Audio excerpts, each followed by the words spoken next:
একটি বিশ্বাসের গল্প শুনবেন সারা পৃথিবীতে যখন বিশ্বাসের ঘাটতি, ঠিক তখনই মানুষের প্রতি বিশ্বাস স্থাপন করেছে এক জোড়া মুনিয়া পাখি। সামনে বিশাল বড় চুলা, যে চুলায় খেজুরের রস জ্বালিয়ে গুড় তৈরি করা হয়। সেই চুলার জ্বালানি হচ্ছে এই খেজুরের পাতাগুলো।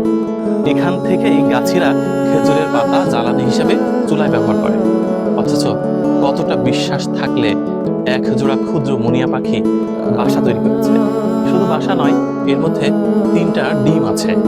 শ্বেত শুভ্র ডিম দেখে মনে হলো সত্যি বিশ্বাস এখন আছে।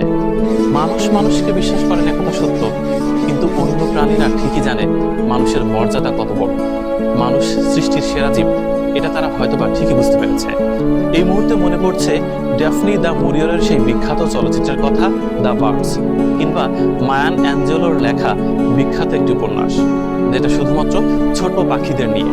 আমাদের প্রকৃতির কবি জীবনানন্দ দাশ তার বিখ্যাত কবিতা পাখিরা, সেখানেও মুনিয়া পাখির কথা উল্লেখ আছে। শুধু তাই না, বক, শালিক, শঙ্খচিল, গাংচিল, কত কিছুর উল্লেখ আছে। দেখুন, এই বাসাটি হয়তোবা থাকার কথা নয়, কারণ জ্বালানি হিসেবে যখনই পাতাগুলোকে নেওয়া হবে তখন বাসাটি এমনি ভেঙে যাবে। তবু মানুষের প্রতি যে বিশ্বাস, পাখির যে আস্থা, সেই আস্থার প্রতিদান দিচ্ছে গাছিরাও। তার মানে আপনার প্রতি কেউ বিশ্বাস ভেঙেছে, অর্থাৎ আপনিও তার প্রতি বিশ্বাস স্থাপন করতে পারেননি। মানুষ হয়ে মানুষের প্রতি বিশ্বাস না রাখা গেলেও প্রকৃতির অন্যান্য সন্তানরা ঠিকই মানুষের মর্যাদা বুঝতে পেরেছে এবং মানুষের প্রতি আস্থা রেখেছে।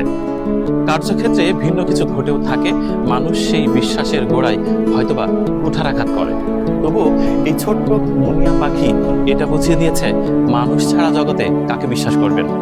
আর যা কিছু হোক না কেন, এই গ্রহে মানুষকে ভালোবেসে বিশ্বাস করেই আপনাকে চলতে হবে।